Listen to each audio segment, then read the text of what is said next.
Audio desync in Rocket League can be frustrating, but there are simple steps you can take to improve the situation. Follow these steps to help ensure your audio syncs properly with the gameplay.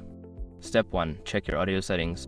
Go to the audio settings in Rocket League and ensure that the audio output device is correctly set to your preferred speakers or headphones. Adjust the volume levels to see if that resolves any sync issues. Step 2. Update your drivers. Make sure your audio drivers are up to date. Visit the website of your sound card manufacturer or use the driver update tool to download and install the latest drivers for your system. Step 3. Adjust in-game audio latency. In the audio settings, look for options related to audio latency or buffering.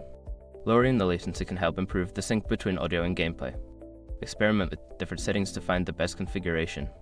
Step 4. Disable background applications. Close any unnecessary applications running in the background that may be using CPU resources. This can help reduce lag and improve overall performance, which may also help with audio desync. Step 5. Restart the game. Sometimes, simply restarting Rocket League can resolve audio desync issues. Close the game completely and relaunch it to see if the audio sync improves.